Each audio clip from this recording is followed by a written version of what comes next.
We're starting to come in, and we are going to start recording as well.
Doug, by my count, we're just missing Steve Churchwell. Is that right?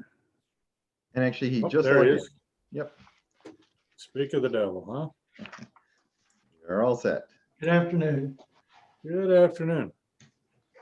Well, by my clock, it's 2:30. So if everyone is agreeable, we will begin our meeting. I think we have a very full agenda. So I think we want to move forward as quickly as we can on this. Good afternoon, everyone, and welcome to the November 18th meeting of the initial 5 commissioners of the County of Santa Barbara Citizens Independent Redistricting Commission. My name is Glenn Morris, and I have the honor of serving as chair for this commission at the moment. And with that, I'd like to call our meeting to order.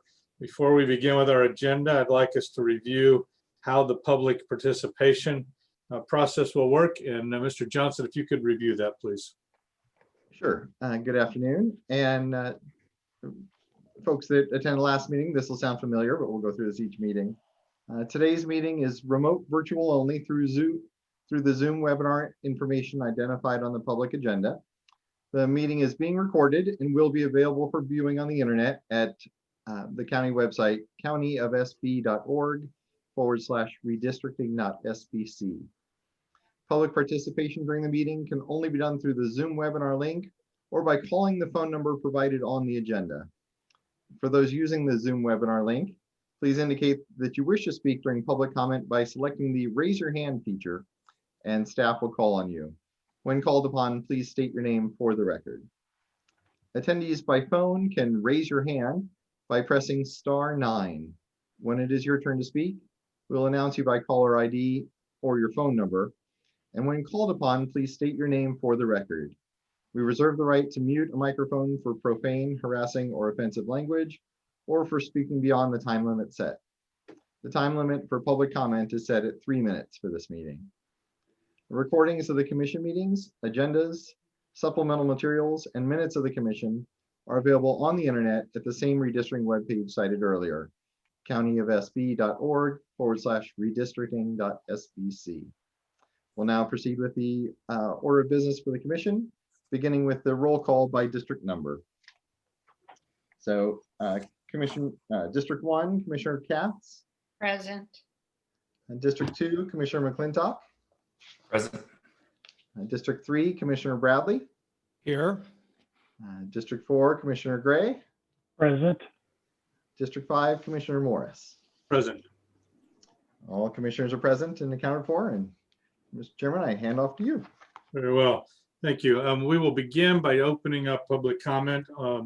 This public comment period is reserved for comments on items not on our agenda for today and for matters within the subject matter jurisdiction of the Citizens Independent Redistricting Commission. The commission may adopt reasonable regulations, including time limits on public comments. As you heard earlier, that is currently set at 3 minutes. The commission may not discuss or take action on any matter raised during this public comment section, except to decide whether to place a matter on the agenda of a future meeting. Mr. Johnson, do we have anybody asking to give public comment at this point? For anyone interested, please raise your hand. I see we have Lee Heller raising her hand. So Ms. Heller, if you wish to go ahead, now's your chance. Chair and members of the commission, can you hear me? We can.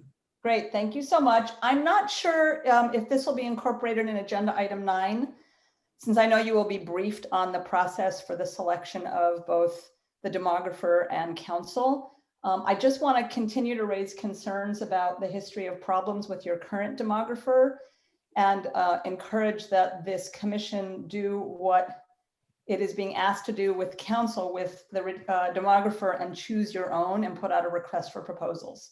And since that's not agendized, I'm bringing it up here. I will try to stick around for agenda item 9 to speak about that issue in more detail. Thank you, Ms. Heller. We may also have some discussion around that in agenda item 5 as we talk about what the ordinance allows and does not allow the actual commission to do. So thank you for that comment. Mr. Johnson, any other comments? We do have one other hand raised now. Ms. Leons Pruitt, forgive me if I mispronounced that. Go ahead and speak now. Oh, she put her hand down. Ms. Pruitt, if you, oh, there, it's back up. Okay, so yes, Ms. Leons Pruitt, please go ahead.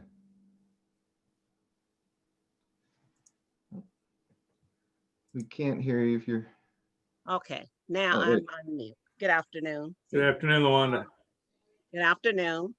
My name is LaWanda Lyons Pruitt. I'm president of the National Association for the Advancement of Colored People, the nation's oldest and largest civil rights organization, whose mission is to ensure the social, political, economic, and educational equality of rights of all people by removing barriers such as racial hatred and discrimination, and to ensure the health and well-being of all persons by envisioning a just society in which all individuals have equal rights without regards to race and or any kind of discrimination. We are disheartened to learn that the selection of members to the 2020 Citizens Independent Redistricting Commission are not reflective of this community. Namely, the Independent Redistricting Commission is not made up of any African Americans, 2% of the county population, any Native Americans, 2.1% of the population, any Asian Americans, 6% of the population, and any Latinx, 46% of the population. Thus far, this commission is comprised of 1 female and 4 white males, which the 4 white males are 43.8% of the population. The selection of the commissioners thus far is not inclusive and is directly related to systemic racism that continues to plague this community and our country at an even more alarming rate than the coronavirus. We strongly oppose any plans to select an all-white, male-dominated, independent citizen commission that does not reflect the democratic makeup of our community as noted by the census data of 2020. You have many options to fix this affront because it is an affront on our community. We live in this community, we work in this community, we want to be part of the community, and we do not wish to keep being put on the back burner. Maybe we weren't interested in it in 2010, but we are interested in a just community. You need to do the right thing and show that there is a true commitment to equity and inclusion with real changes that reflect the demographic makeup of this community. One that allows other members of the community to participate and serve on the commission. Participation by these non-represented groups is essential and necessary for constructive partnership, meaningful dialogue in the community, and very voice to be heard. Anything less is unacceptable. And I did submit this letter yesterday via email, and I would ask that you take my comments and the letter into consideration. Thank you. Thank you, Ms. Lyons-Pruitt. Appreciate your comments. Mr. Johnson, anybody else wishing to make a comment right now? No other hands raised. You can give them a second if someone wants to raise their hand.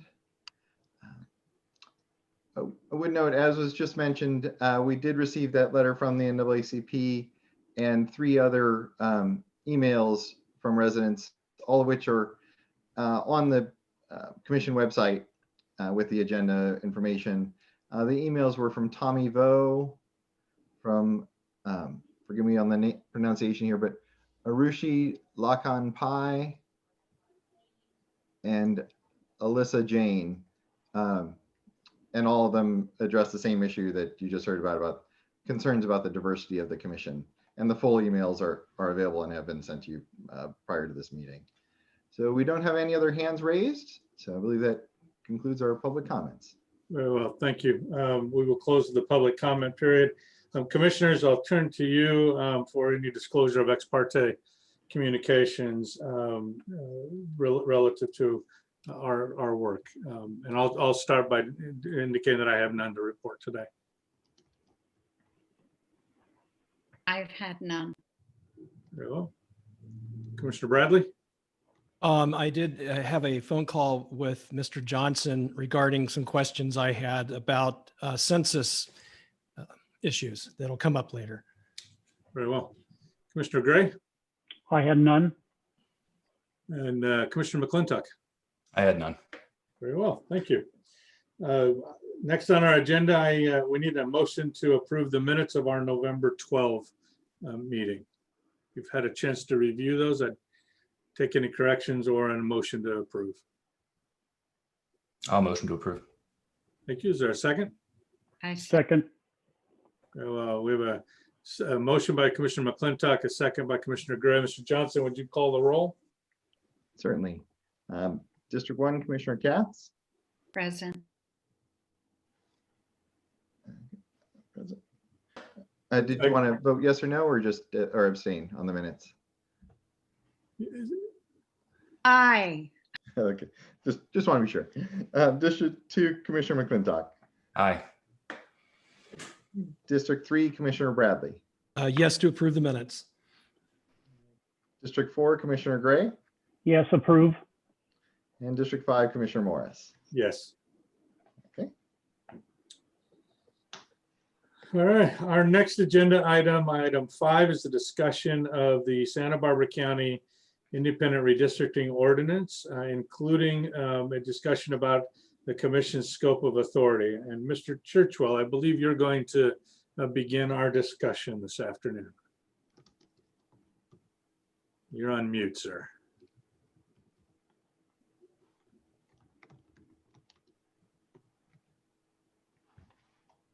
There are some that would say that is a blessing, but okay, I'm back.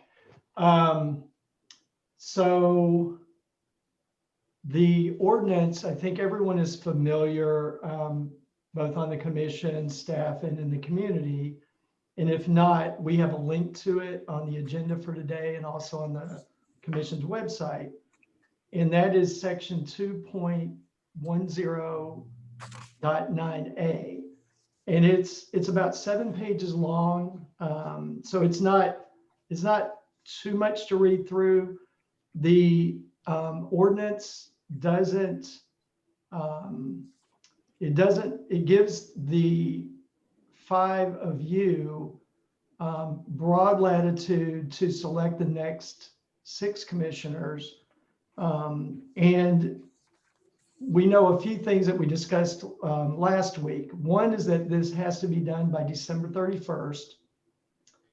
And that the process, which will address some of the comments we just heard, is designed to produce a commission that is independent from the influence of the board, political parties, campaign contributors, or other special financial interests, and is reasonably representative of the county's diversity. So that is what we know about what we're looking for in the selection process. And then when you get to the minimum qualifications, everyone that's remaining in the pool has met those minimum qualifications. So that's not anything we're going to be, such as a resident of the county of Santa Barbara, a voter registered in the county of Santa Barbara. Those 5 things everyone meets. So that's not an issue. Then there are those, again, qualifications about significant financial interest that you cannot have. And again, this is something that I believe we have vetted already, but again, it's important. These things are very important in the ordinance.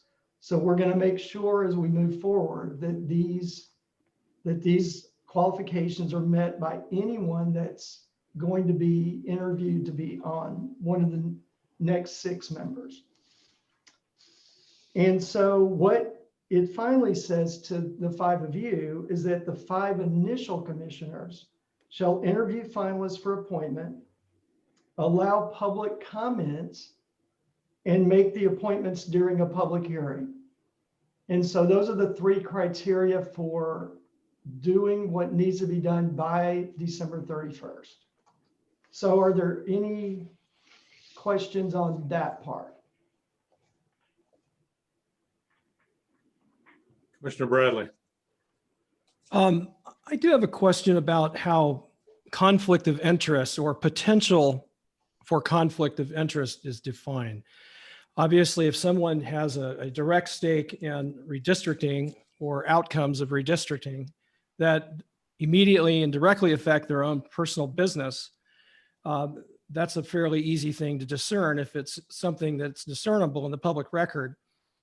What I'm curious about is any potential or perception of potential conflict of interest. Could you articulate that a little bit more, please, Mr. Churchill? I would be glad to. So as a public body, you're subject to 2 statutory conflict of interest rules, sets of rules, and also something that we call the common law conflict of interest rules, which the courts have been sort of building on for the past 150, 60 years or so. And so the common law conflict of interest, I'll start with that. Those are things like bias. So you wouldn't be able to participate if you happen to be personally, let's say, had animus against one of the applicants. You would, just because of something that happened, I know, years ago or something, that wouldn't be a financial conflict of interest, which is all that the statutes cover, but you still would want to recuse, right? Because you couldn't be fair in judging that person's qualifications. So that's covered. The non-financial things are covered by these court rules, common law conflicts of interest. Then we have the Political Reform Act, which is a material foreseeable conflict in any decision that the commission will make, any decision at all. And that's very well defined in the regulations of the FEPC, the Fair Political Practices Commission, excuse me. Finally, if the commission enters into any contracts, that is covered by a separate statute called Government Code Section 1090. And that is not as well defined because there are no real regulations. The FEPC will give you advice on that, but they don't really, they've only had jurisdiction over 1090 for a very few years. It used to be under the Attorney General's office. And so we can get a lot more help from the FEPC than we could from the Attorney General, who could only issue an opinion that took at least a year to get. So that wouldn't do this commission any good at all. Luckily, we now have the FEPC that will opine on any conflict of interest that's financial. They won't opine on common law conflicts, unfortunately.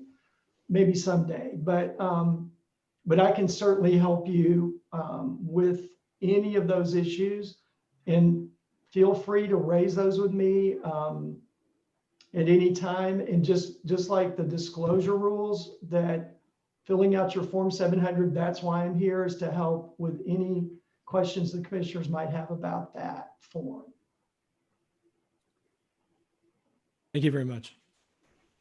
Other questions from the commissioners? So, Mr. Churchwell, I'm going to take us back to our last meeting. A number of suggestions were given to the commission from members of the public about steps that they would like to see happen relative to the pool from which we will select the next 6 commissioners. And I'd like, to the best of your ability, to get some clarity around what we can and cannot do relative to that. For instance, there have been suggestions made that the commission request from the county elections official an explanation as to his process in selecting the initial 45. Is that something that we have the authority to do? You do not. Okay. Another suggestion that was made is that we request access to the files and essentially expand the pool from the 45 to the initial 200 applications that were submitted to the county. Is that within the discretion of this board? That is not. That number has already been set. Okay. And the third suggestion that comes to mind is, and maybe other commissioners will remember others, but the third one that I took note of was a suggestion that we essentially reopen the call for applications to the entire county population and go beyond the 200 to whoever might apply today. Is that something we have the authority to do? You do not have the authority to reopen applications. So if I understand you correctly, the 43 minus 5, what is that, 37? 36, 37, I think somebody withdrew on their own. Names that are on the website today are the only names that we are able to consider, even if they do not generate the ultimate makeup that we or others might ultimately wish we could do. That is the pool. And remember, we have those qualifications. We didn't go through them today in detail that these people were required to meet in terms of analytical skills and other things that are required. So those were limiting factors. It's not just 200 people drawn out of a hat. So yes. Yep. Okay. Any other questions of the commission before we open this up for public comment? And Commissioner Katz, I see you kind of thinking there. You're on mute, ma'am. Thank you for, I'm just, I am concerned about that. I don't know how else to put it into words, but now we have fewer applicants. It isn't a full pool. of applicants to select from. And to meet, I think the demographics and the various diverse populations in this community. Well, my comment is that I'm not sure when the selection was made that was taken into account. Thank you. Others? Seeing none yet, let me do this. Let me turn to our public attendees. If anyone would like to make a comment on this specific item, if you would use the raise your hand feature, and Mr. Johnson will facilitate calling on speakers. Yes, thank you, Mr. Chairman. Again, if you're on the phone, press *9 to raise your hand and you'll appear in our list. Or if you're on Zoom, go ahead and select the raise your hand option and we'll call on you. I don't see any right now. No, Mr. Chairman, we're not getting any hands raised on this item. Okay, let me just bring it back to the commission again. I don't believe there's any formal action we need to take on this item, but anybody want to make any final comments before we move to the next agenda item?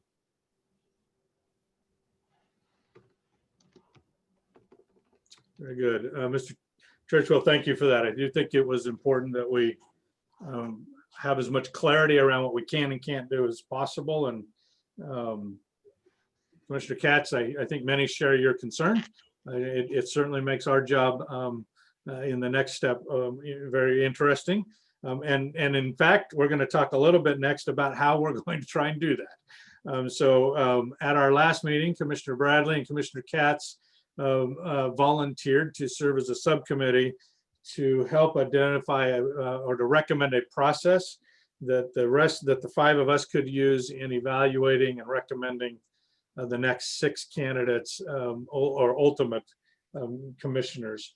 If I could turn to the two of you, the document that you submitted has been circulated to the commissioners. It is also on the website for those in the public who wish to view it. And Commissioner Bradley, Commissioner Katz, I'll turn some time over to you to kind of walk us through what you've come up with here. And by the way, just as you do that, a lot of props for turning around a very thoughtful document in a really short amount of time. So thank you for that. Well, shall I begin then? I wish you would. All right. If everyone will please turn to page 15. This is where the proposal that was drafted last weekend by Commissioner Katz and I, we spent quite a bit of time on this, and it might be helpful to revisit, for everyone's sake, the challenge that we're dealing with here. A good analogy would be that if you wanted to form a really good baseball team, in order to get a great team, you're going to have all kinds of talent, people with different characteristics. You need hitters and catchers, throwers, people who are good at stealing bases, outfielders, infielders. And so in order to get that balance, you need a good pool to draw from. But imagine that your first 5 players are just chosen at random and they just happen to have more or less similar or the same characteristics. That's kind of the challenge that we're up against here and that we have to work with. That being said, I think both Commissioner Katz and I I think she would agree with me. We actually have a very excellent pool of people to draw from. I was most impressed, as we get into their statements, and I hope that that will not be at all an encumbrance to us. Also to mention, if my fellow commissioners have begun the process of creating a slate, as was suggested, you've probably noticed that fairly quickly, some of the characteristics take on greater weight by virtue either of the fact of where we're starting from, or also due perhaps to the scarcity of some of our candidates. For example, if you want a gender balanced makeup, if you want about as many women and men on the same, we have 11 people, so it can't be exactly the same, but you'll notice that quickly gender becomes a very heavily weighted consideration up slate as you select people, and then that in turn may tend to push other candidates down somewhat in order to get that full complement and balance that we're striving for. So I think the thing that we attempted to do is to come up with a process where we all take on, we commissioners take on equally the burden of trying to make sure as we proceed that we have good balance at every step as best we can optimize that balance.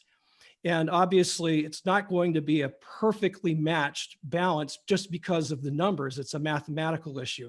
However, we should all take that responsibility to attempt to hit that balance as we proceed through the process.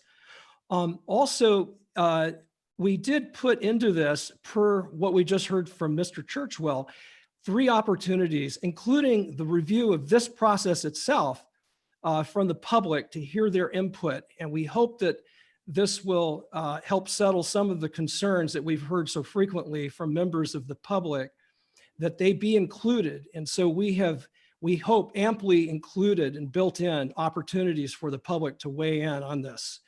So I'll turn now to my fellow Commissioner Katz to see what else she'd like to comment on here.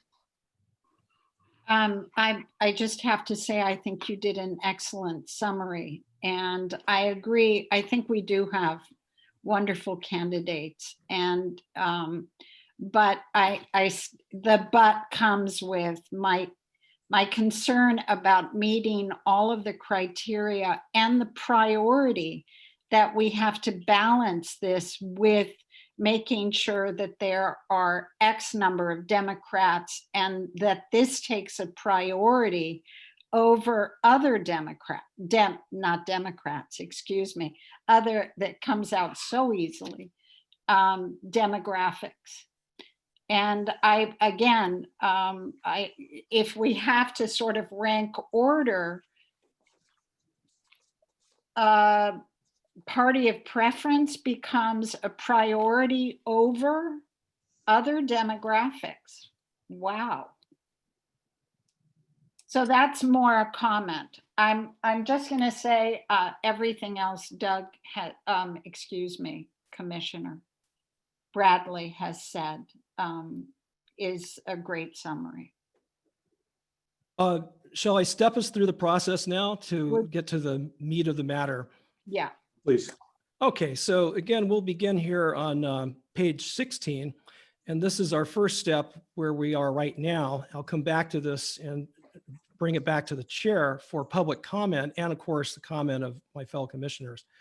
The idea is for all of us to begin by narrowing down to 18 what we'll call preferred candidates. These are people we feel the 18 most preferred or most qualified to reach our eventual selection of 6. And so we will assume that we would start with these 18 with the goal of narrowing that down in a down selection process to 12 interviewees. Now, again, if you turn to the next page, which is table 1, you'll notice our commission target to match county demographic makeup, table 1, third column. And this gives us our optimized target for what we're trying to achieve here in order to reach the balance that we and all of our public commenters have weighed in on. So this is what we are aiming for as best we can try to hit that optimal target. So the idea is to get from the process, and we may even get there today. I don't know if we're going to get that far along, but we need to narrow down to 12 candidates at, I would say, possibly as few as 9 for interviews. And we would then reopen public comments to also include public commentators and questioners in that interview process.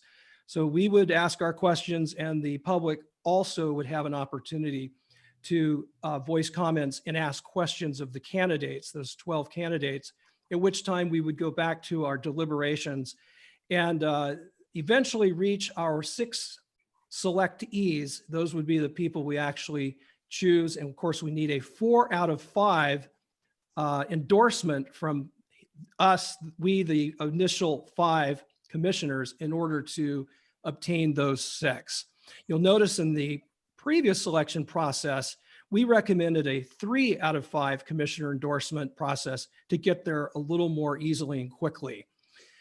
So that pretty much sums up the process. I don't know if you've had time to read it, but we did attempt to also address the assumptions, which you can see enumerated on page 19. And you can look that over at your convenience. We do make certain assumptions that the Santa Barbara County Clerk Recorder has already selected people who have the proper background and such. And as we heard earlier from Mr. Churchwell, that would seem to have been fairly well vetted. And also, we're going to assume a process of the legal process of voir dire, which is to say, when you seat a jury, you're going to look for optimal objectivity and the ability to weigh sometimes conflicting evidence objectively and impartially. So of course, we'll be looking for that. Also, we propose that the information we garner from all of our remaining commissioners come from what I guess you could say would be obtainable from anyone sitting at a computer console in a public library using the internet, and from the statements that have already been filed, and then from the interview as well. We would like to disallow any sort of, quote, background checks or hiring private investigators or that sort of thing. We think this should be an objective process obtained publicly and without license or without fees, so that anyone can review that person. Also, we've given on page of our packet, page 20, some recommendations. We've loosely divided these into merits and liabilities, and most of these accord somewhat with the San Diego rubric that we had earlier, but we thought long and hard about quite a few of these. And you can assign a point value if you wish, a positive value for merits and a negative value for liabilities, if that's helpful to you. And that might help you get there quicker. But of course, because we have a need for balance, you still have to make those matches. So I think that's a fairly, perhaps a little too lengthy overview of the process, but hopefully that'll help guide any questions that you have. And we hope the public, again, will weigh in on this. And if they don't like what they see, I definitely hope they will give us some recommendations for how to make it better. All right. Thank you, Mr. Chair. Thank you, Commissioner Bradley and Commissioner Katz. Again, I just want to one more time acknowledge there's a lot of work, and we ask you to do it very quickly. So I appreciate that. Commissioner Katz, did you have a comment? I just wanted to say that I think in a nutshell, we're talking about a ranked choice order. So Mr. Commissioner Johnson, did you, Commissioner Bradley, did you say 3 of the 5 initially in a ranked choice? That's correct. We're hoping that's going to get us to those 12 interviewees. Yeah. Or perhaps as few as 9. Yeah. Okay, good. Before we open it up for public comment, are there any questions for clarification that other members of the commission want to pose to Commissioner Bradley or Commissioner Katz? Commissioner Gray, anything from you? No, I think they've done a great job, and it's going to save us a lot of time, and it'll be transparent. The community will love it when we come up with our people. Appreciate your optimism. Commissioner McClintock, any questions from you? No, just want to reiterate my thanks for all the hard work. It's really a great document. Very good. So let's do this. Let's open it up for some public comment and reaction there. Again, if you'll use the raise your hand feature, or I believe is it *9, Mr. Douglas, on the Correct. phone? Yes. And then I'll ask Mr. Douglas to again facilitate the order of speakers. Sure. And our first raised hand is Ms. Lee Heller. Ms. Heller, go ahead.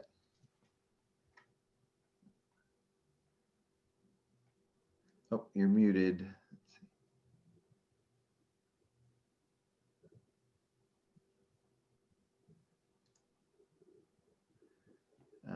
Sorry about that, Chair and Commissioners. My mouse was floating away from the unmute button every time I tried. Again, I want to reiterate what your colleagues and others are saying. This is an extraordinary piece of work. I read it last night and was just so impressed with the thought and the care and the detail and how quickly you put it together. So thank you on behalf of the entire community for that. Thank you also for trying to include ample public comment time. I think that's really important. I have a little bit of a concern about the limitation of 3 minutes of public comment on each slate. If an individual is commenting on more than one person in the slate. So I don't know how to balance that. I mean, I think assigning 3 minutes to each individual candidate is probably too long. So maybe you can think of a way to adjust that so that if, for example, there's a slate of 6 candidates and I wanted to comment on 4 of them, I didn't have to try to pack that into 3 minutes without necessarily giving me 12 minutes. And then the last thing I would suggest, because I think this would also both ensure compliance with the Brown Act and facilitate public comment, is that each commissioner's slate be made public 72 hours before the meeting, so that the public has time to review it as we do all the other documents associated with this each meeting, and to come in prepared to make our comments. So thank you. Thank you, Ms. Heller. Ms. Johnson, anybody else? Not seeing any hands raised. If anyone wants to comment, they should please raise your hands now. No. Oh, no comments from the public. Commissioner Bradley. If there are no comments further from the public, I think it would be easy to accommodate Ms. Heller's request to expand comment when we need to, when, you know, for example, if they want to comment or ask questions of course, more than one interviewee. And I think it'd be easy also, and I think it's a good idea to publicize our slates. I think that's an excellent suggestion. That's my only comment. Okay. Commissioners, any other questions or comments? I have a couple of clarifying things that I wanted to address, but let me see if anybody else has something first. Just, Mr. Chairman, if I could, to Commissioner Bradley's last point there, if you do want to publish them, I was looking at dates. To post 72 hours in advance, we actually need to post on Friday beforehand because the meeting is on a Wednesday. So just throw out, if the commissioners could get their slates to us by Wednesday, the 25th, so give you a week to go through it, then we could put those together into something we publish with the agenda on Friday. Okay, that's good clarification. So Commissioner Bradley, Commissioner Katz, couple of just quick items as I went through this. And again, I don't have any concerns with the process or the flow of the process. Looking at your table, table 1 and the areas that we're trying to balance. The only piece that I wondered is, on that first one, district of residence. Obviously we're required to pick one more commissioner from each of the 5 districts, right? The current districts, and then the 6th could be from anywhere.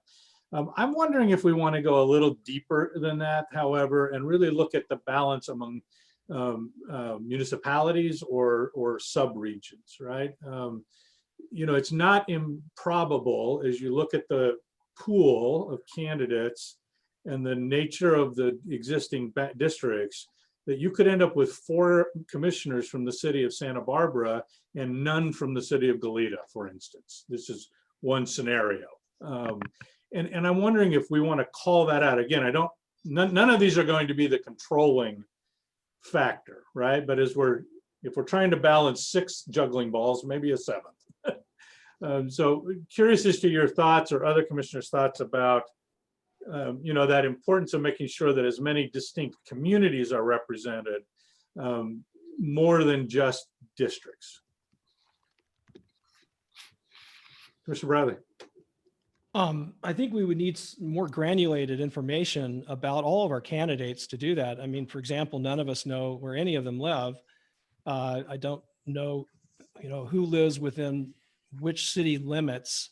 And I don't know if that's within the purview of what Mr. Churchwell outlined earlier. Perhaps he could comment on that kind of So- extra information that we would need Yeah, to so deliberate. we actually do have the city of well, yeah, we have the city that they identified themselves as being a resident of, right? And Yeah. again, some of that may be, postal.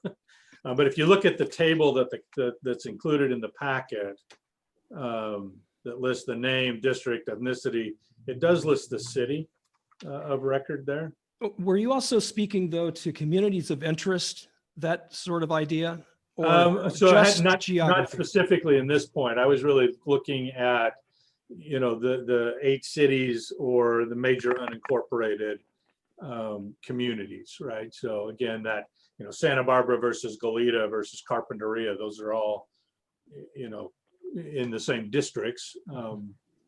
But if, we ended up with everybody in Santa Barbara and no one from Goleta, I don't know that that would feel like we were covering all of the constituencies. As again, one example.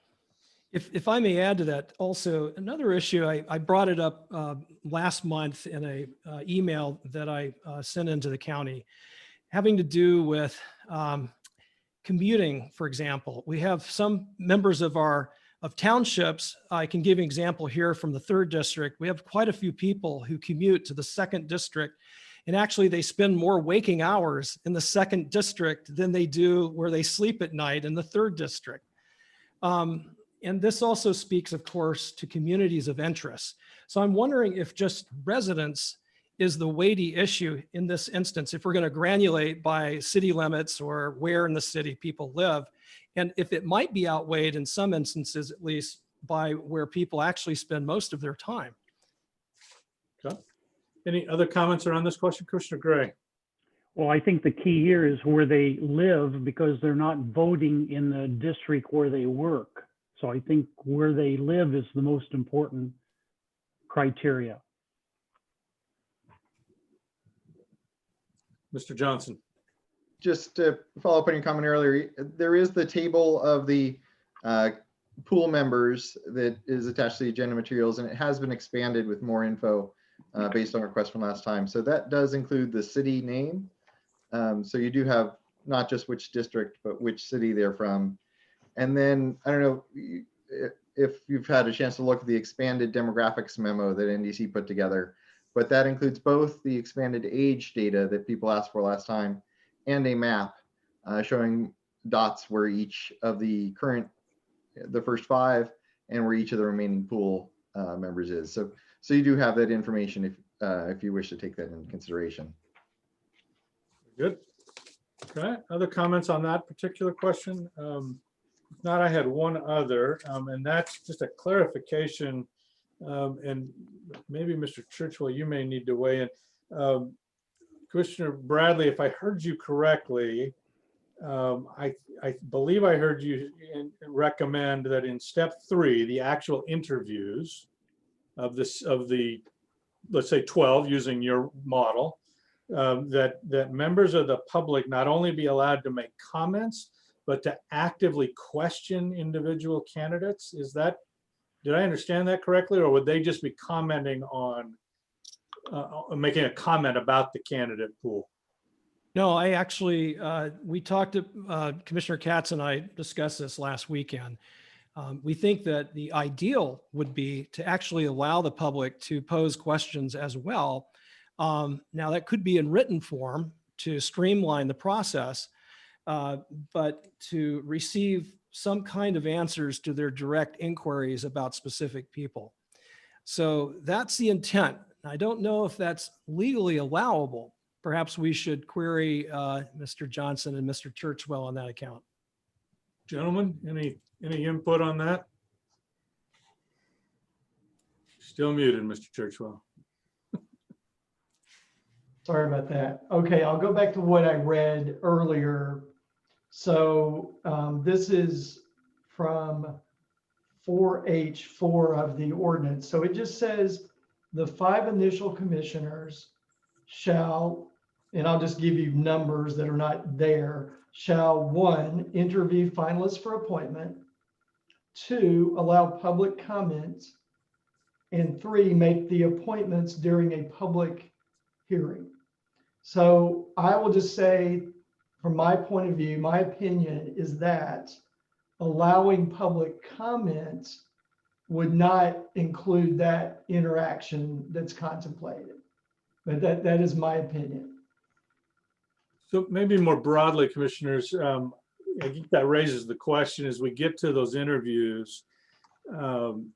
Seems like we would want to have a standardized set of questions. There's always maybe one off, but I would think you'd want all of the candidates to respond to the vast majority of the same question. And so this would seem to,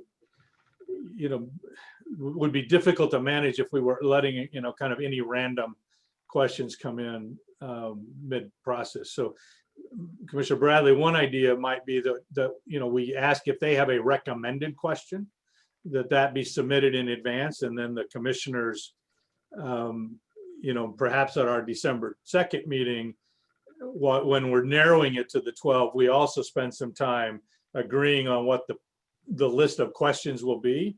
And we could pull from publicly submitted questions if we felt like those were, the best questions to get us to, the information we're looking for.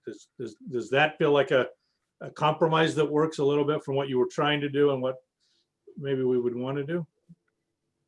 I think I'll have to ask my fellow Commissioner Katz, and I think that's an excellent and reasonable way to get that compromise we're looking for. To yes, I think get the public's input on the questions which are posed, and that certainly gives them their day in court, if you will, to ask the kinds of questions that would be put to all of the interviewees. Yes. Okay. Commissioner Katz, would you agree? I agree. Okay. So if we were to use that process, then Mr. Johnson, I would think that the timeline would be the same, right? And in order for the public to submit questions for us to consider on the 2nd, those would need to be submitted somehow to the county, to your team, by like next Wednesday as well. Is that correct? So that they could become part of the packet? Normally I'd say yes. Actually, your county staff is so amazing at processing these things. They actually allow public comment until right before the meeting. I would suggest that in order to get them out to the commission, yes, if people can get them to us by Wednesday or Thursday, then we can get those posted and up so that all of you can review them ahead of time. Well, I'm going to hope that no one is spending time on this issue next Thursday, that we're all doing something much, much more important. So maybe we could, and Ms. Anderson, I don't know whether your staff's working on Friday after Thanksgiving or not. Right, we are not. Oh, So okay. perhaps we could suggest end of day Monday for any recommendations from the public about questions that would be asked of all candidates. That gives we could get those on Tuesday and have a chance to review them and incorporate them into our deliberations on Wednesday. Commissioner Gray. I think we need to clarify, people are invited to submit interview questions, but as we get down to the 12 or the 9, and that becomes common knowledge, are we anticipating that different members of the community might submit to us questions that they want us to ask of the 12 people being interviewed during that time? I think we need to address that. Yeah, and as I understand the process we're circling in on here, I think what I'm expecting is that on the 2nd of December, we would have 2 major tasks. One, to determine who the 12 are that we would interview the following week, and 2, to develop a list of standard questions that we intend to pose to all 12 of those candidates. So I would think that the opportunity for public input would be prior to the 2nd. That would be the generic questions. Correct. To ask everybody. Yep. But now after the 2nd, when we do interviews, will the public be invited to submit to us questions that they want to target the different nominees for us to ask?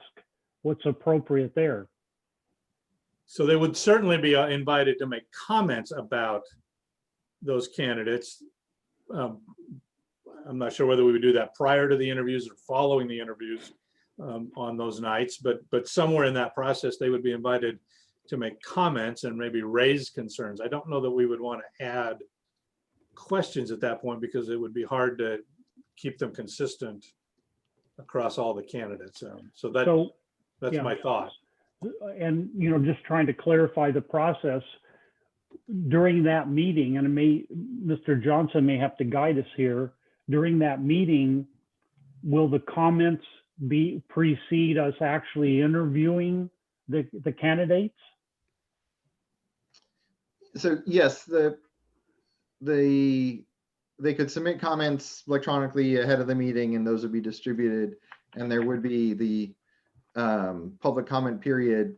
I guess my interpretation, Mr. Churchill, check me on this, is that you could put the public comment period either before or after the questions. Mr. Churchill, do you have a thought on that? Yes, I mean, so it doesn't, there's no temporal indication at all in the sentence, right? It's just interview finalists, allow public comment, and make the appointments. So you could break it up. I mean, logically, you could have 3 different meetings, right? Where you would say, okay, we're going to interview people, no public comment. We want to have some interaction with them that's going to be public, but it would be disruptive, right, to be having comment during that. Now let's have public comment. Could be the same meeting, could be a separate meeting, and then make the appointments again at the end of that meeting. So I think the way they wrote it, I'm not saying they were thinking, you know, the drafters were saying, gee, we want it to play out just like this. But it, again, as Mr. Johnson said, was it more logical to the commission to have the comments come in prior to the interviews? If they're going to have suggested questions, which was a good recommendation, I thought, then it would obviously have to be before the interviews. Because the appointments, to me, you know, make the appointments, certainly can be lots of comments from the commission about this is why we chose this slate or this slate.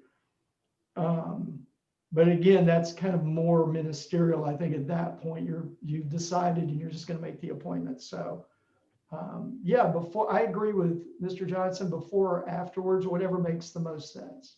I can foresee that we publish the names, people submit comments before the meeting, and during the public comments, they add more comments that possibly they want to affect our decision. So I'm just trying to see what that process might be to make it easy for us to weigh in and also to decide. So Yeah, Mr. Morris.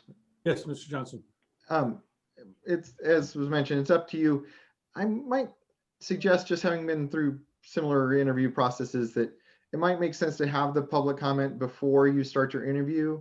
That way, if there are things that the interviewee wishes to respond to, they may be able to work those responses into their answers to your standard questions, rather than having to kind of scramble after a second comment period. It could work either way, but that might be one consideration. No, that's good advice, because I don't think you want to be doing a, you know, back and forth, right? You know, do you want to respond? Do you want to? That could get, we could be here for days at that point. So Commissioner Bradley, then, as I understand this, today our goal is to essentially accept this process and really get through step 1. Step 2, we will do on the 2nd, right? That's prior to that. So by next Wednesday, we'll all submit our, you're recommending 18 names.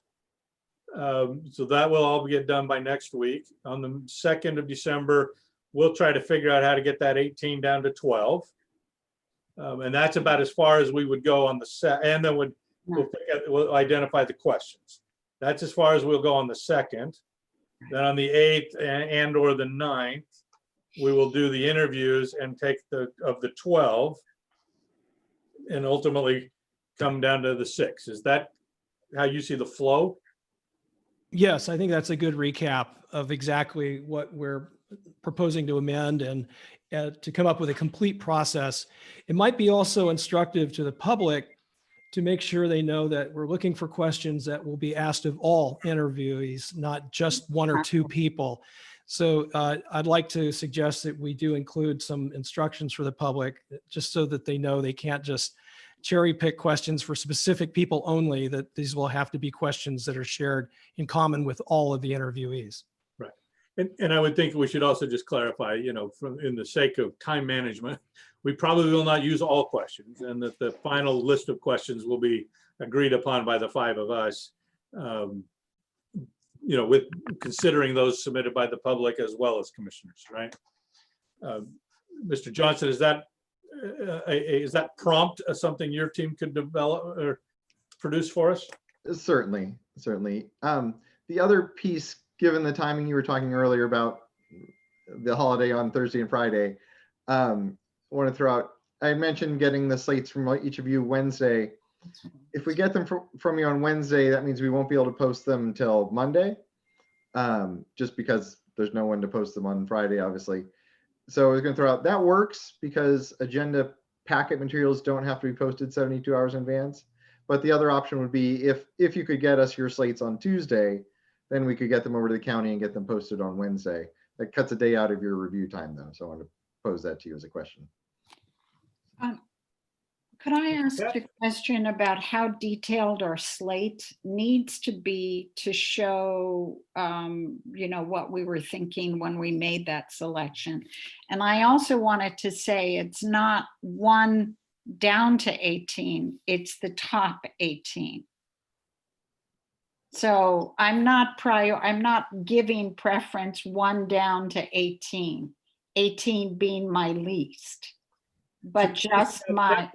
Mr. Katz, that raises an interesting question, right? So is it 18 or is it 6 groups of 3, right? First, second, third, fourth, fifth, alter or at large, right? Are you essentially picking, because it doesn't make a lot of sense to me for me to say, I like these 6 candidates out of District 5, but only 1 from each of the rest of you. What do you think? Did you guys talk that piece through at all? We did. What did we say about that? I think that's one part of it to help you out. Certainly you could break them out by supervisorial district. We would do it by district. Yeah, I've actually gone through this process myself to see how it works. And what I did was kind of similar to what Chair Morris was suggesting, except I did 3 groups of 6.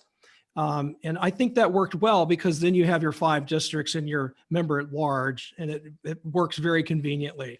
And again, the process here asks all of us to select that first group of 6 such that if that slate were adopted in toto, we would get very close, if not exactly, on that optimal target.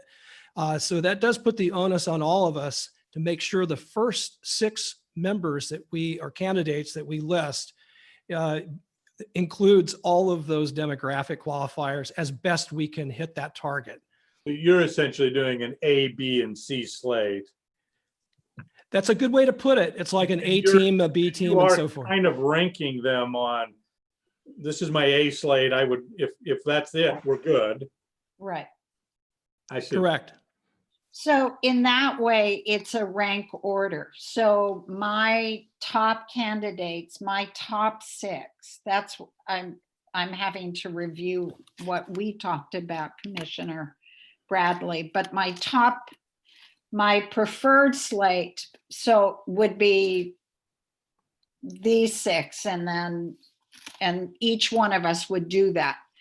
So, but, move on. It'll come to me. It's fine. Commissioner McClintock. Well, what Commissioner Katz mentioned earlier, I thought was a good question. How detailed do these slates need to be in terms of justification? Wow. Yeah, that's a good question. I mean, I've started, I haven't gone as far as you, Commissioner Bradley, but I started playing with the spreadsheet a little.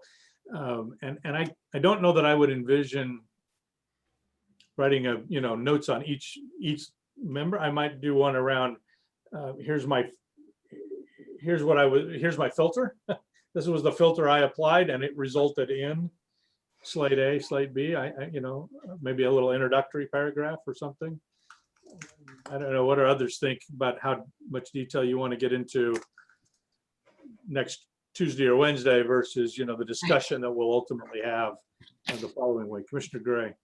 Well, I think it's pretty clear we all want to pick the dream team as our first group of 6, but we need to keep in mind that we may have to compromise our dream teams based upon what the other commissioners are thinking is their dream team, but we still need to come up with 18 names. I think that's a bit too many personally for the first round, but if we need 18 as a commission, I will provide 18. And I suppose, individual commissioners could choose not to do, maybe we'll say up to 18. Let me ask you also this, commissioners, in table 1, it lists out the 5 kind of characteristics that we need to consider. Right. I think somebody made the comment early on. It may have been Commissioner Katz or some, but we're gonna find, as you start to play with the spreadsheet, you're going to find that many of these are mutually exclusive, right? That trying to do, age will block out gender or will block out ethnicity, right? Do we want to prioritize? Do we want to put a thumb on the scale for 1 or 2, characteristics that, when you come down to, I can't do both? Or do we want to leave that to each of the 5 of us and just ask us all to disclose that as part of our notes? Mr. Bradley. Yeah, I think another way to think about it might be that ideally, when we can't get perfect match to match representation, we want people, if we feel like we're coming up short in any of those demographic characteristics, we need people who maybe come across various demographics. They have experience with demographics that may not be dramatically and directly represented, but these are people who have authentic lived experience with that demographic. So that may be one way to think about this rather than a deficit model where we're worrying about what we're subtracting. So I think that goes a long way. I noticed that some of the candidates actually, some of their personal experience cuts years across multi-demographics, and that can certainly be part of our selection rationale. But again, we're trying to hit that demographic target as best we can hit it. But you're right, we're going to deselect as we select. Some people, others get deselected. It's just the mathematics of it. Right. Commissioner Gray. While I plan to submit the dream teams, I'm going to also, in each of my lists, come up with that aggregate demographics to see how it compares to the county numbers. So I'll be submitting that with my dream team numbers because I think that's important for us to be able to submit and know ourselves. Very good. Any other comments, Commissioner Katz? I think those demographics are listed. So it tells us already 5 more, I'm dreaming, but let's say 5 more women, 10 more Democrats, just kidding, but that kind of a thing. So it's there already, if that's what you meant, Commissioner Gray. No, that's exactly, but when I do my dream team, what does my dream team look like compared to what the ideal model would be? How close am I getting to that recommended model? Okay, That's got what it. I mean, okay? Yeah. Because mine might deviate a 10% or something a little bit different, so. Very good. Could I ask Mr. Churchwell again, if we had to balance 2 certain characteristics and someone was like met so many of the criteria, but didn't meet the party of preference, do I have to exclude that? I asked that last week, but I just want to know for sure that that's what I would have to do. So the ordinance is, I mean, let me tell you my interpretation, and then we can definitely talk about it. So it says that the 6 appointees shall be chosen. So that's what we call mandatory language, right? Shall be chosen based on relevant experience, analytical skills, and ability to be impartial. Okay, so we know they shall be chosen based on that. And to ensure that the commission reflects the county's diversity, including, so here's our list: racial, ethnic. And again, if you have any questions about race versus ethnicity, just kind of what those mean, what's the definition? Mr. Johnson is definitely an expert at those kinds of things. We deal with that a lot. Geographic, which we talked about earlier, age, and gender. So those are the things: racial, ethnic, geographic, age, and gender diversity. So, but again, like experience, analytical skills, and ability to be impartial are 3 other things that are kind of set different. Those are at the beginning. Then let's make sure it's a diverse group.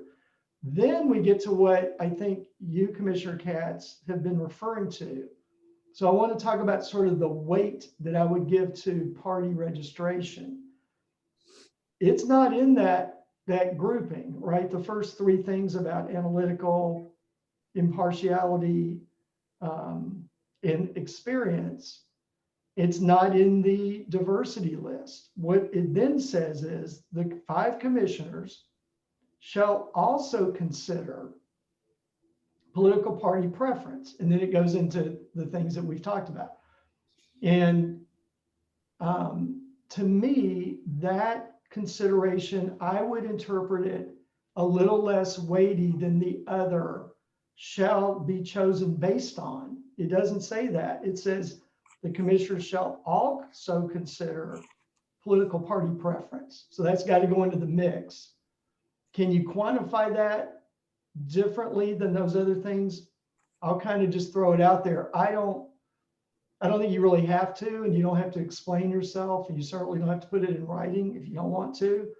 But again, I would give that political party preference, because you've already got enough to deal with in the shall be chosen based on, that I wouldn't give that as much weight. And again, but you've got to keep an eye on that. So that's the way I interpret it. So Mr. Churchill, I think I actually read it the reverse, and let me explain why.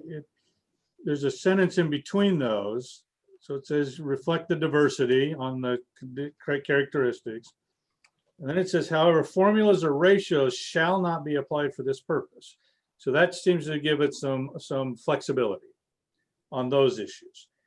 Following the shall also consider political party preference, it says so that the members of the commission shall be as proportional as possible to the percentage of the registered voters in the county.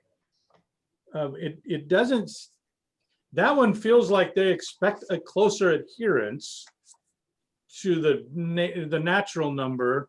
Where on the other one is you will look at all of this, Yeah. but if you can't get it perfect, we don't want formulas. So my initial reading was that the weighting was maybe just a little reverse from what you were saying. What's your thought? And I don't disagree with that at all. I think it can be read, and I think that was my initial reading as well, to be honest. I think that middle sentence to which you refer is that we're not allowed to, I think most of us know that we're not allowed to on certain of these areas, right? That we're not allowed to have ratios. We're not allowed to have preferences, and the voters, we had something on the ballot just this very election, right? And it's sort of, can we look at that? And so of course we can, as long as we don't apply a ratio, right? And I think so. Your point is very well taken. I think it could be read that they want, I think they're saying we want these things, but don't apply ratios. Shall be, chosen based on no ratios, and then shall also consider, right? So I can see it either way. I can see it either way. Commissioners, any other, how did you all read that? And it'd be nice if we all kind of came at this from a similar point of departure, but Right. Commissioner Bradley and then Commissioner Gray. I'm looking at the same paragraph 3, and I was looking at the follow-on sentence to the one that you just pointed out, Chair Morris, which is, however, the political party preferences of the commission members are not required to be exactly the same as the proportion of the political party. So it sounds like I don't want to call them weasel words, but they sound like words that imply, again, a best fit, an attempt to hit that target.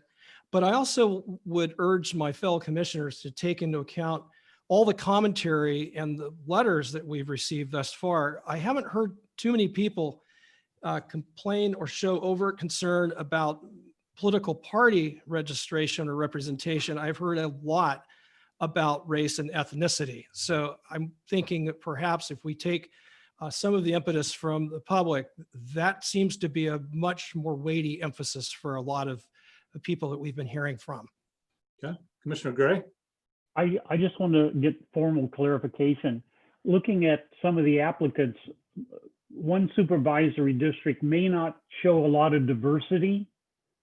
And so are we required to have 2 people from each district plus an at-large? I just want to clarify that for the dream team.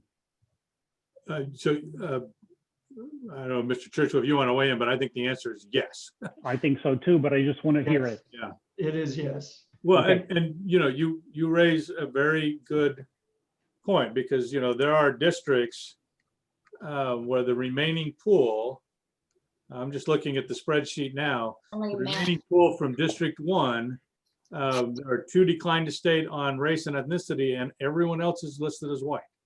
So you're not going to find your ethnicity diversity in District 1, right?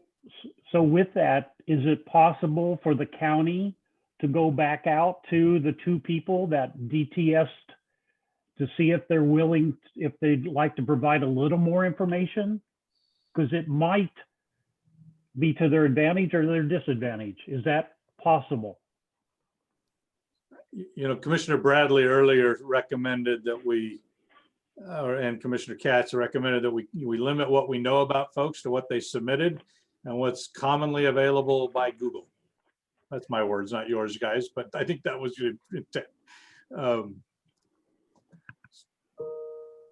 I mean, at this point, I don't know that going back and asking them to resubmit their application feels like the right thing, but I'm open to. If we did it for 2, we'd have to do it for everybody that did a DTS on any category.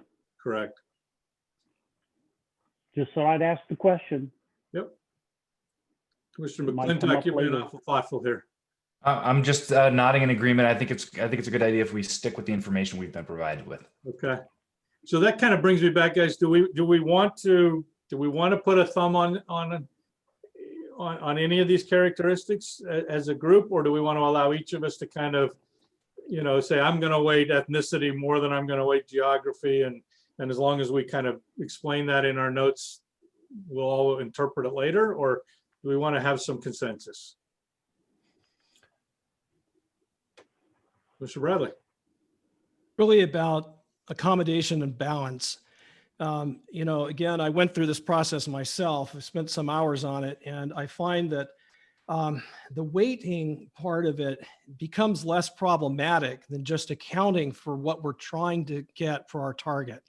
I didn't find in my own experience yet that I needed to weight anything to make some kind of solemnic decision about this person or that person.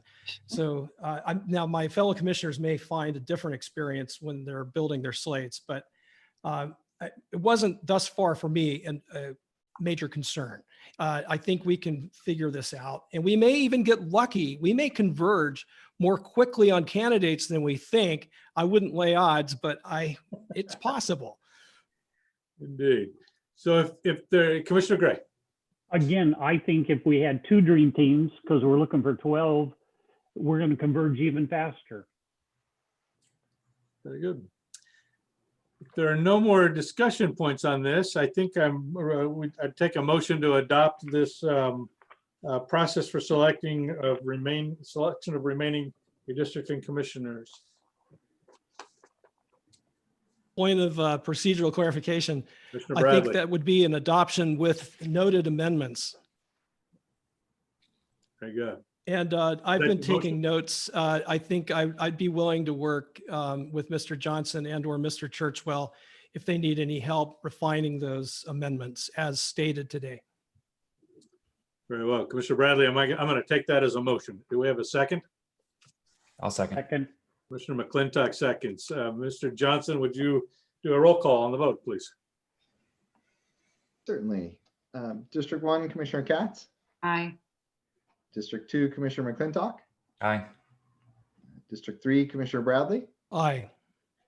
And District 4, Commissioner Gray. aye. And District 5, Chairman Morris. Aye. That's 5-0. Yeah, aye. Very well.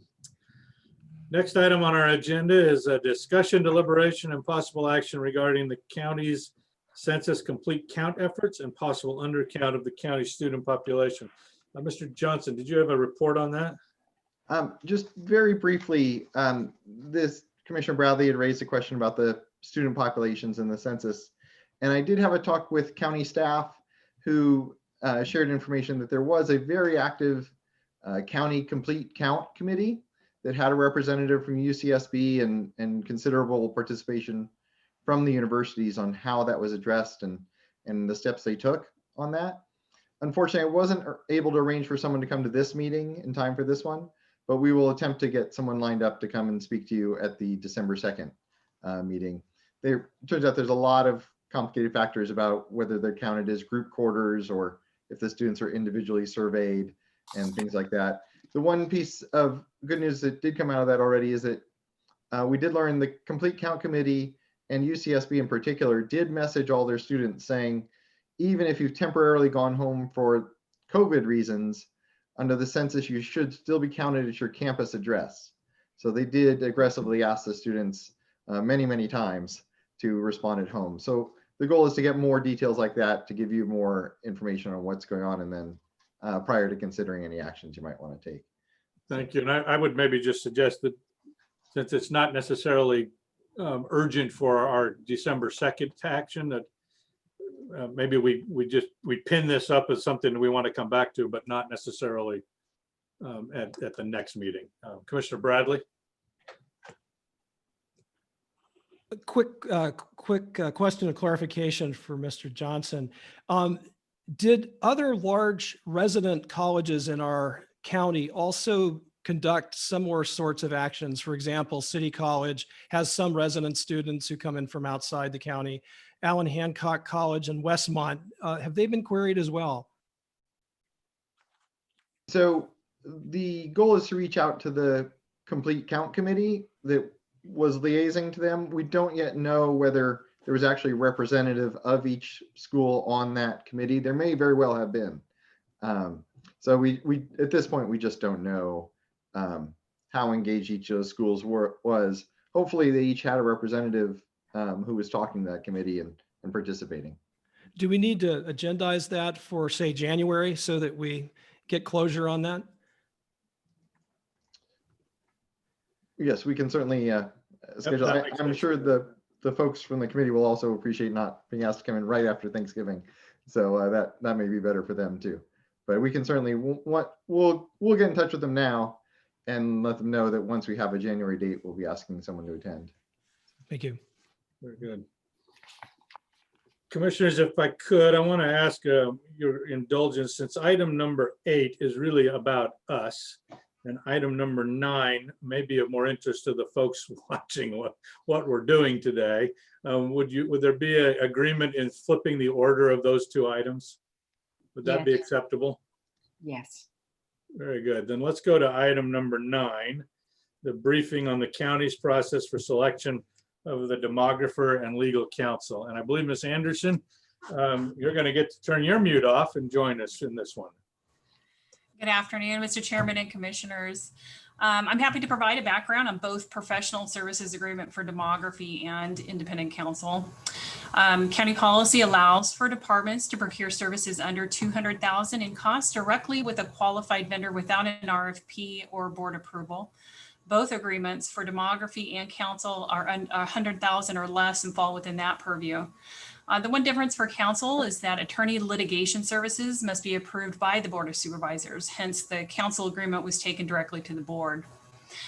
This commission is new to the County of Santa Barbara, so we do find ourselves learning as we go. One of the first challenges we encountered was that the initial 5 commissioners have no advisory staff. To add to that challenge, the first 5 also have a fairly limited time frame to facilitate the job of picking the final 6 before December 31st. We felt it was imperative to provide knowledgeable, independent staff to the commission on day 1. As you may recall, independent counsel was a bit delayed and no substantial decisions could be addressed at the first meeting of the commission. It is understood by county staff and the vendors that services would be rendered on behalf of and at the discretion of the commission. In regard to the demography services, there were 3 predominant reasons that NDC was engaged. First, they were highly recommended by the city of Santa Barbara, who used them for their redistricting efforts. We were also informed they were successfully used by cities of Lompoc and Santa Maria as well. Second, they had extensive experience with not only redistricting in general, but specifically with California county jurisdictions, not just special districts or school districts, and most importantly, independent redistricting commissions, which is a bit unique. Lastly, they had the capacity with experienced staff to accommodate the administrative and clerical functions of the commission for full coverage of Brown Act meetings, which allows for county staff to distance from the independent process. The intent was also to have highly experienced legal counsel on board by the first meeting of the initial 5 commissioners. Due to the withdrawal of the first consultant, however, county counsel quickly identified other alternatives and evaluated their experience in redistricting that ended with an agreement to the board with Mr. Churchwell. To the Board of Supervisors specifically requested as part of that agreement that your commission, once fully seated, make a final determination on continuing to use Mr. Churchwell beyond January 31st. County Council has indicated they will be issuing an RFP in December for ongoing independent legal counsel services to be provided after that January 31st date.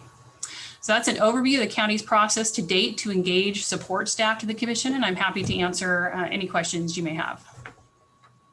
So commissioners, what I'd like to do is just take any clarification questions first, and then we'll go to public comment and then come back for discussion. So clarification questions. Commissioner Bradley.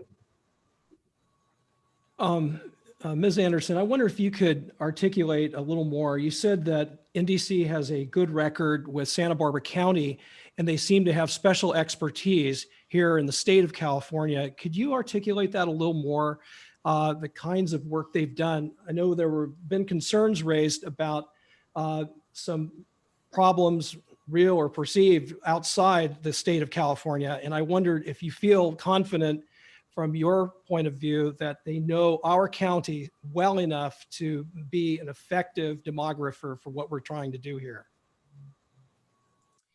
So the information that we have on NDC was all positive. Every agency that we engaged with, and quite frankly, we only heard about NDC. They seem to be highly used in a multiple types of agencies, whether it's city, county, what have you. They are also well known for coming into situations where they didn't do any of the mapping. They just come in as an expertise, either from a legal perspective or expert testimony, that type of thing. So our experience from both what we were engaged with, hearing from other agencies was to the positive.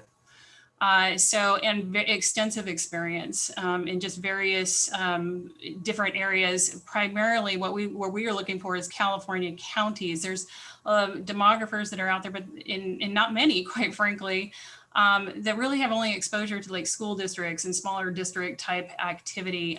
So we like the fact that they had California county experience. So we were quite frankly pleased with the background and experience that we had used. And I know that Mr. Johnson has a lengthy list of who they've engaged with and different expertise if that's something that you're wanting from them as well. But we felt comfortable that you were going to get qualified representation.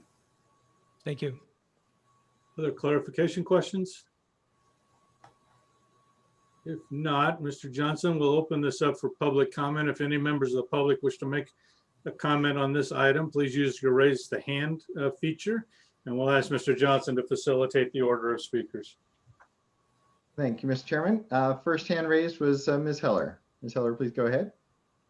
Chair and commissioners, I think I got my mute button in time this time.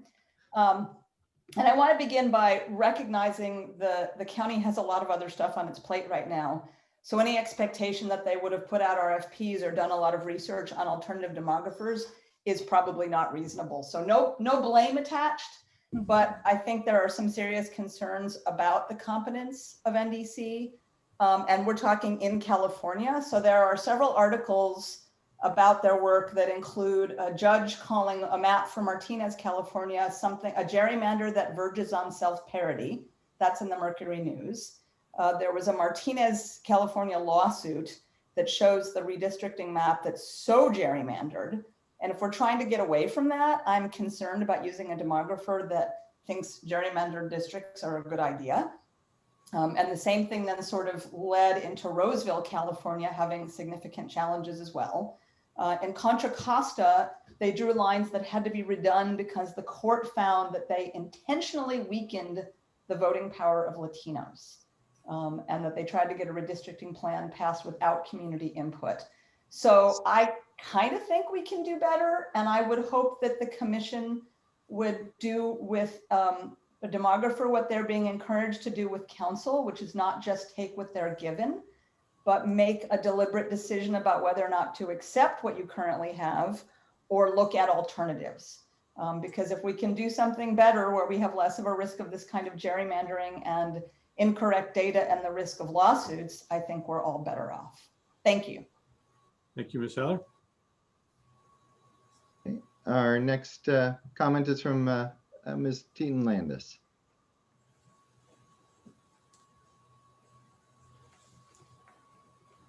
Ms. Landis, go ahead.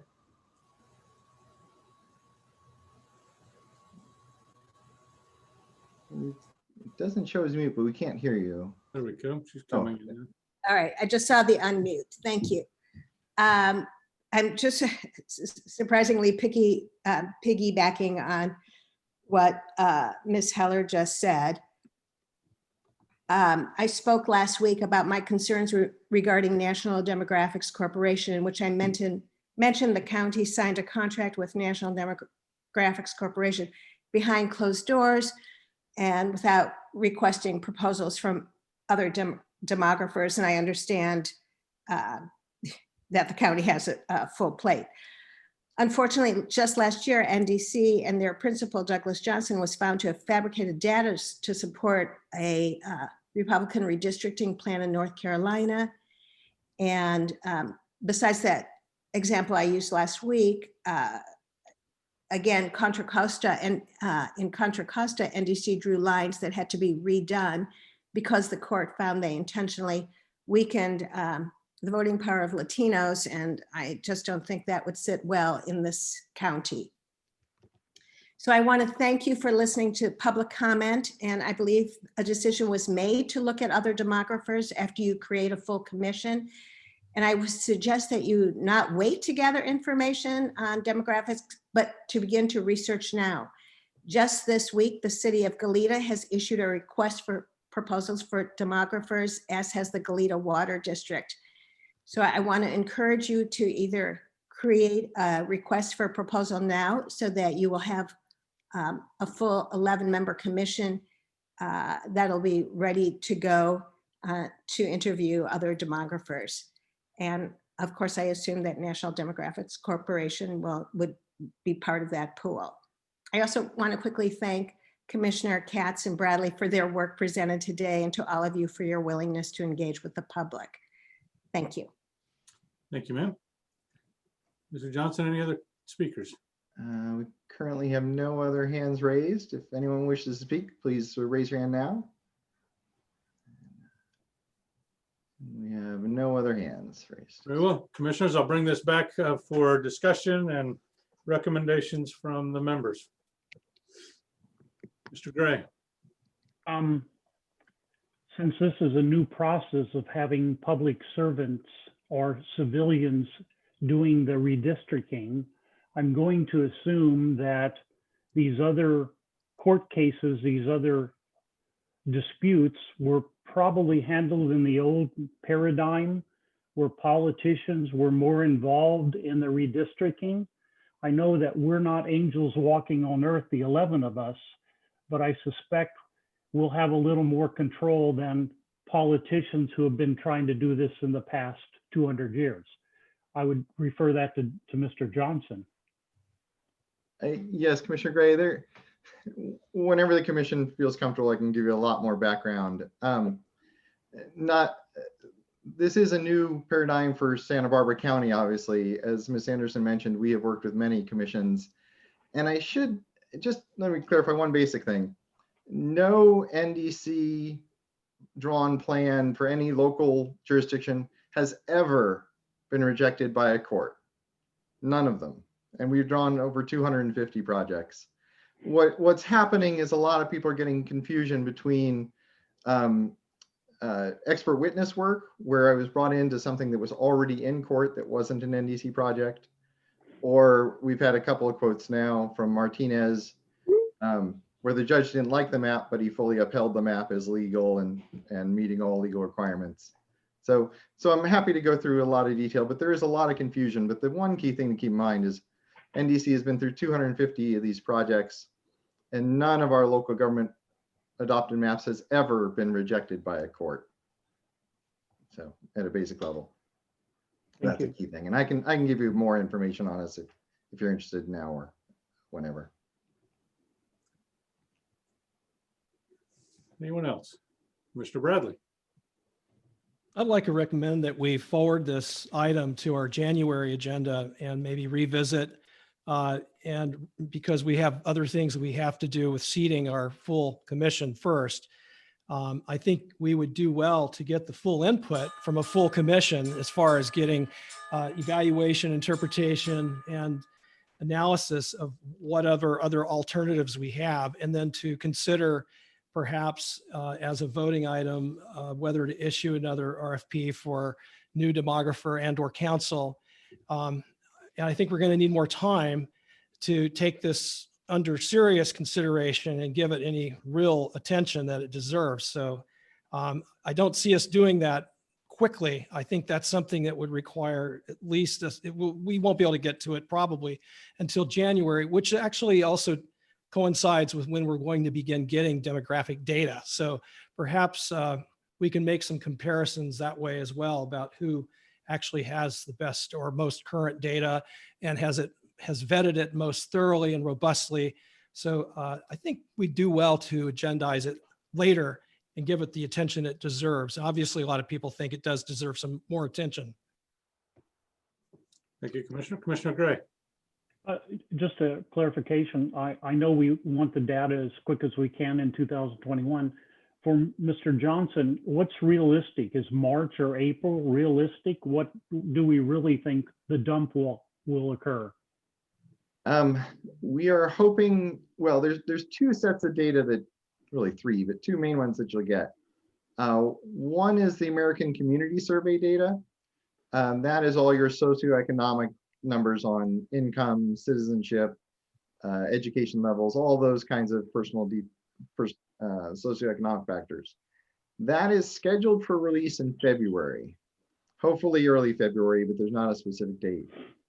the total population counts, which come from the 2020 census, that number of people per district, that we are hoping to get in April. Fingers crossed. There are some lawsuits. The new administration may change that timeline and move it back. But the census is aiming to release that in early April. And then California then does some processing of that data to reallocate prisoners. So that'll take a couple of weeks as well. So we should get some data, hopefully at the start of February. That's socioeconomic data. And then the numbers of people per district we're hoping to get by late April. I should note too, one thing that might help if we come back to this in January is a lot of people have mentioned the quote from the Santa Barbara Independent about the anonymous quote about a rumor about fabrication. NDC has actually contacted the paper asking them for a retraction or at least a correction, because that anonymous rumor from an unnamed source is just made up. No one involved in that case ever said anyone fabricated anything. So that may help clarify some of the concerns the public is getting, understandably, from reading that article. So that if we come back to this in January, that should be cleared up too. Good. Thank you for that. Anyone else?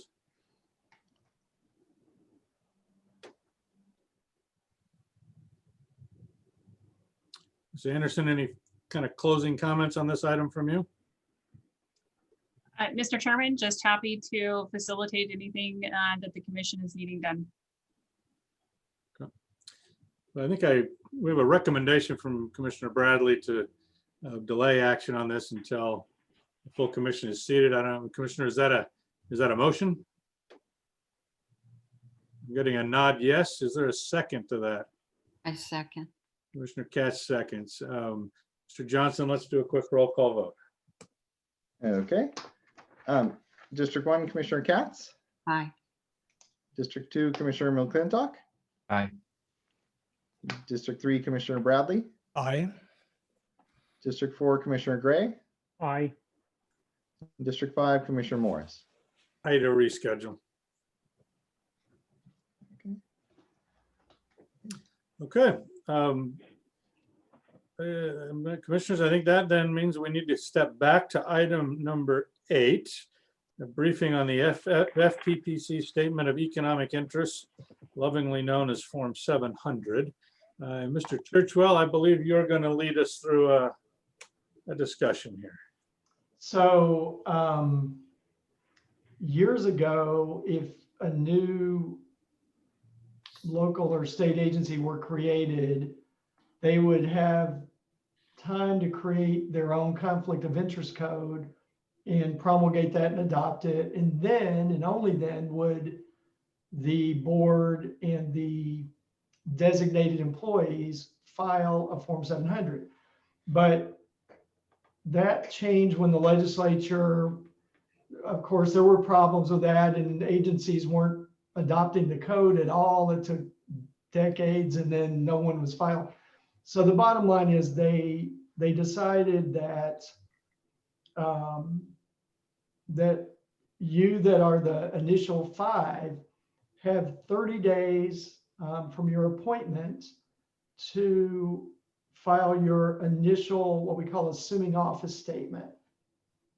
And even though we can get kind of fancy in the code and say you'll have disclosure here, but not here, let's say income, but not real estate investments, and maybe real estate, but not sources of income, may not be relevant to what you're doing here. You couldn't affect certain financial interests simply by drawing lines. All of that will be discussed when you adopt a code. But for now, you have what we call full disclosure. And that means you do investments, sources of income, and which includes loans and gifts in the last year. And then also real estate holdings in the county.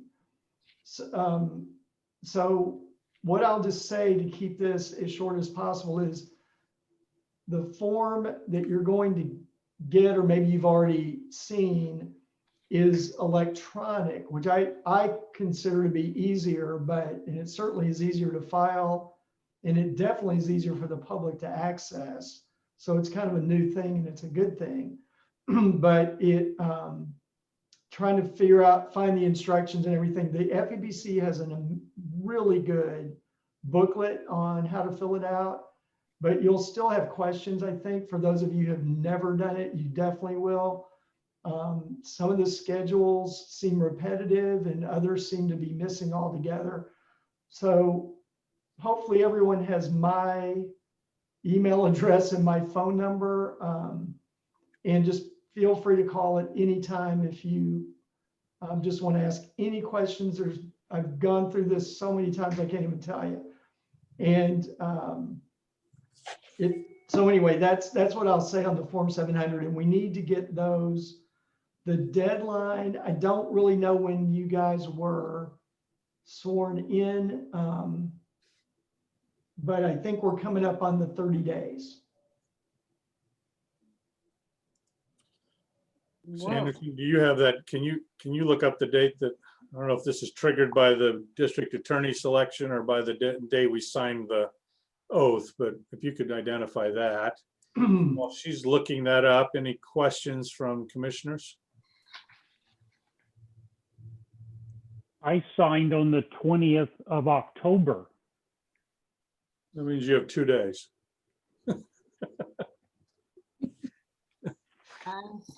So when I have had to do this with other commissions, and I don't know, Mr. Johnson or Ms. Anderson, when I've done this with other county commissions, they have sent a link out that linked me to the specific form that I needed. Is that something that you all can facilitate, or do we just go to the FPPC site and hunt it out down ourselves?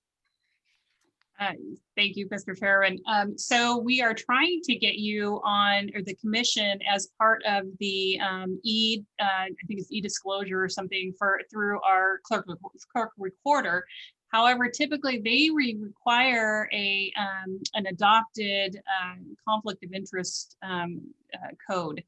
So, which there's a draft provided to, I know Mr. Churchwell, but it sounds like what the recommendation is that needs to be approved by the full commission, which puts the first one in a little bit of a challenge here. So I'm supposed to be hearing back from them if we can just somehow get that through the system without a final adopted COI until the full commission is in place. However, that Mr. Churchill is correct. The timeline is really short. My suggestion is just complete. I can send you guys the or Doug Johnson can, the FPPC fillable PDF. The form is all the same, whether it's electronic or not.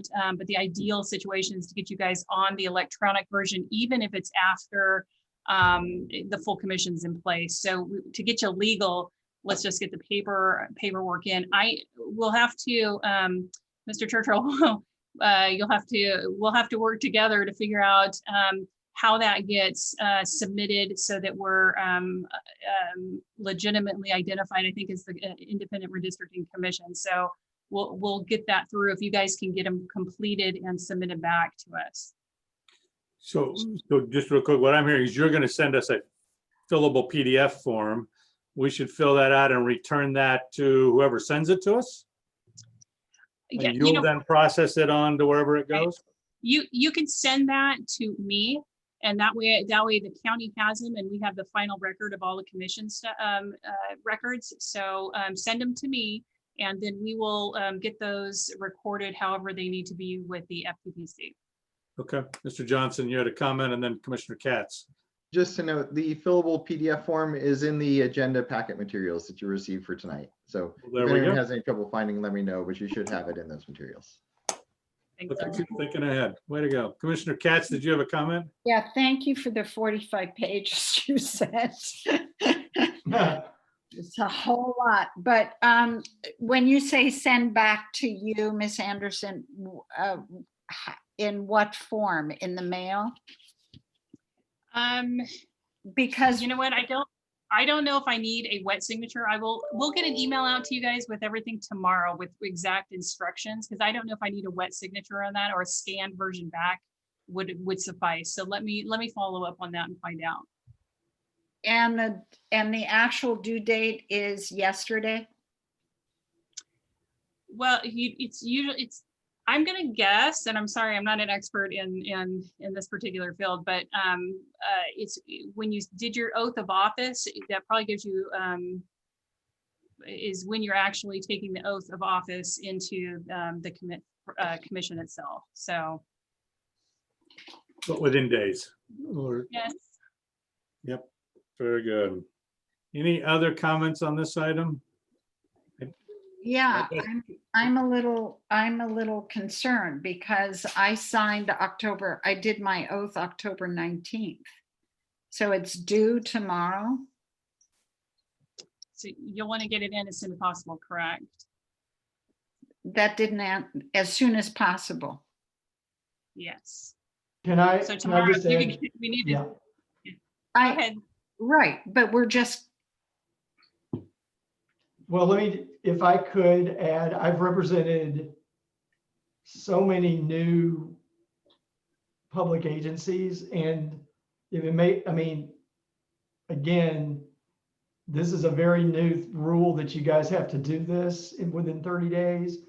And I've never seen anyone make it. None of the commissions have really been able to do it that because of all of these logistics issues that we're discussing. So no one's gonna, there's a sort of a substantial compliance standard for new commissions. And the other good thing is the Political Reform Act has a section that says amendments are encouraged.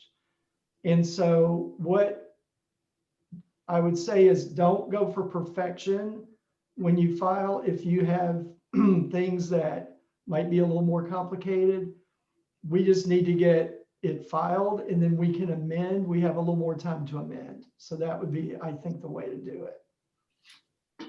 And just, if I can just reinforce for you all, the reason that we're under the gun like this is that you are a unique body. The county has a very smooth process for handling these. Your setup just blew up that process because you don't have the conflict of interest provision. So I think that's certainly understandable that you're making every best effort to comply as well as we can. So watch for an email from Ms. Anderson tomorrow. Very good. Commissioners, that completes the agenda items I have, other than just reconfirming our next meeting date and identifying agenda items that we would like on our agenda. My calendar says our next meeting is on December the 2nd at, I'm not finding it here, At 3:30 p.m. 3:30 p.m. No, it's right here at the bottom of the agenda. I'm just not looking at the right paper. Obviously, the agenda for that will include the review of our initial recommended preferred candidates. Commissioner Bradley, is that the term you used? Our preferred candidates. We'll have a discussion around questions that we would like the candidates to respond to. Anything else that you would like to add to that agenda? Commissioner Gray, you raised your hand. Did you have an item? Well, I just wanted to kind of review, when you're done with this, just review the meeting dates and the things that we need to get in and the due dates. I've heard Wednesdays and Fridays and Mondays. So when we're done, Okay. I'd just like to review that. Yep, let's come back to that. Let's make sure we lock down the agenda. Other than the standard items, anything other than those two pieces of work. It feels like 2 is going to be heavy. So The only thing I'll mention is there is reports that the Census Bureau may come out with a schedule of when an official schedule of when they'll release data. So if that does come out, we'll add it to the agenda and report that to you. very good. Okay, so Commissioner Gray, to your question, what is due by when and how, right? So we have a Form 700 that we need to at least get into somebody, Ms. Anderson, by as soon as possible. And that 700's in our package. Correct. And We she's can going to be amend sending that. an email tomorrow with more instruction. Okay, and we can modify that if we need to. Then we need to have our 3 slates, the ideal dream teams, in by, is it now Wednesday or a Friday? And what's the date now? Tuesday, the 24th. All right, November 24th. And that goes to, Send it to me and to Ms. Tilton, please. okay, NDC, right? Yes. Okay. And then December 2nd, and then we have some other schedules. Is it the 9th and 10th? I believe it's the 8th and 9th. 8th and 9th. I Correct. thought we skipped a night or something. I believe it's the Tuesday and Wednesday. Okay, And let's just talk really quickly about that from a process standpoint, if we could. Using Commissioner Bradley and Commissioner Katz's model, let's assume we're going to have 12 candidates that we're choosing to interview that as part of that. Do we want to do as many as possible on the first night and the overflow based on scheduling, or do we want to split that and try to do 6 and 6? What's the commission's pleasure on how we, trying to get through 12 with 10 minutes each is 2 hours plus public comment around those. We could be 4, 5, 6 hours, or we could be 2.5. It just depends. Commissioner Bradley, your thought? I think we ought to split it 6 and 6. Also, the people we're interviewing, they may be a little nervous. We don't want people hanging around who may not even be interviewed. It's a little, that's asking a lot of them. So I think we ought to just designate the 6 we want for our first meeting and the following 6 the next day. That would be my recommendation. And I know, Mr. Johnson, you sent out an email to all of the 37, whatever that pool is, today indicating stay tuned, right? These are the dates that you could be asked to come in. So I suppose you could facilitate some sort of a scheduling process where, you have 6 slots to fill on Tuesday and 6 slots to fill on Wednesday, and you could work that out after the 2nd. Is that fair? Certainly. We'll work individually with them to see who can go in which slots and make it happen. And if I remember right, I think the question came up in our last meeting when we were talking about this, that all 6 or potentially all 12 could be in the viewing audience for the whole time, right? This is not a court case where the witnesses are kept in the hall. Is that correct? Yes, it's a public meeting, so you can't exclude anyone from it. And that is a good reminder to kind of, when you're thinking of questions, think of as much as you can very personal questions. Because whoever comes up with, if you have a generic question, whoever comes up with the first good answer, everyone else will repeat that answer. Sure. So to the degree you can keep your questions to be personal, those are much more effective. Very good. So one of the things I think is we talk about the question pool. We also maybe give some thought, and we'll talk about it on the second time frames, right? Are we going to try to limit the Q&A to some fixed amount of time per candidate, or how do we want to manage that? We can iron that out next week, or in 2 weeks when we gather again. And then, but we'll do 6. We'll do 6. And maybe we ought to, Commissioner Bradley, I don't know what you would think. Maybe we ought to overbalance that a little. Because at the end of the evening on the second night, we're going to need to do the deliberation and selection. So maybe we do 8 and 4, just because we still have got some work to do after we finish on Wednesday evening with the last interviews. Does that seem reasonable? I think that sounds very reasonable. We will need to probably impose some time limits, however, of course, on deliberation and comments. Yeah. I might suggest we can put an agenda item on the next meeting, the December 2nd meeting, to discuss structure, how you want to structure the interviews. Does that make sense? Yeah.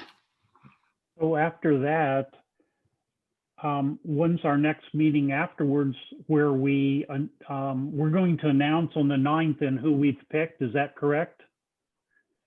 God willing. And then they'll have to get to the county to sign their oath of office or their whatever. And so when will we incorporate them into our team? What's the next meeting for that?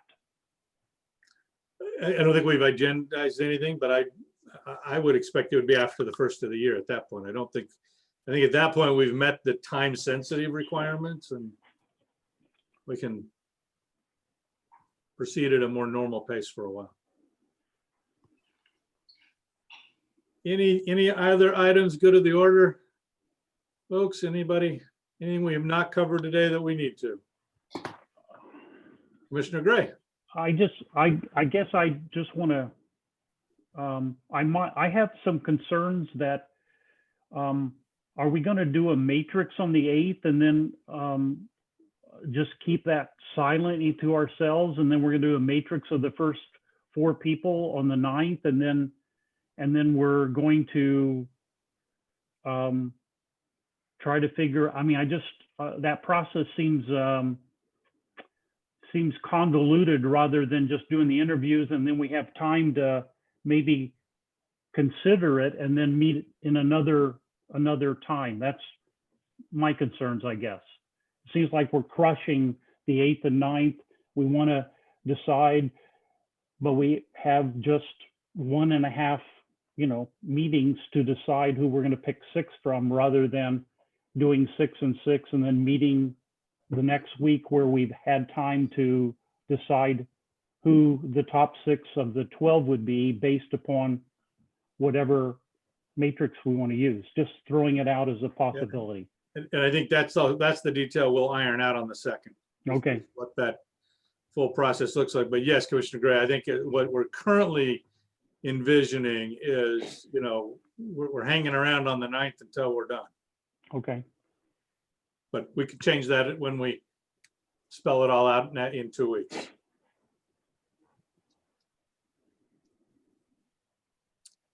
Commissioner McClintock, anything else from you? Want to go around real quick? Nothing for me. All right, Commissioner Katz, I'm fine. Commissioner Bradley, No, sir, we're good to go. and Commissioner Gray. All systems go. All right, staff and council, anything we missed? Not a thing. If not, we will declare this meeting adjourned and wish you all a good evening and a happy Thanksgiving since we won't be speaking before that. Thank you Thanks. very much. Thank Happy you. Thanksgiving. Bye.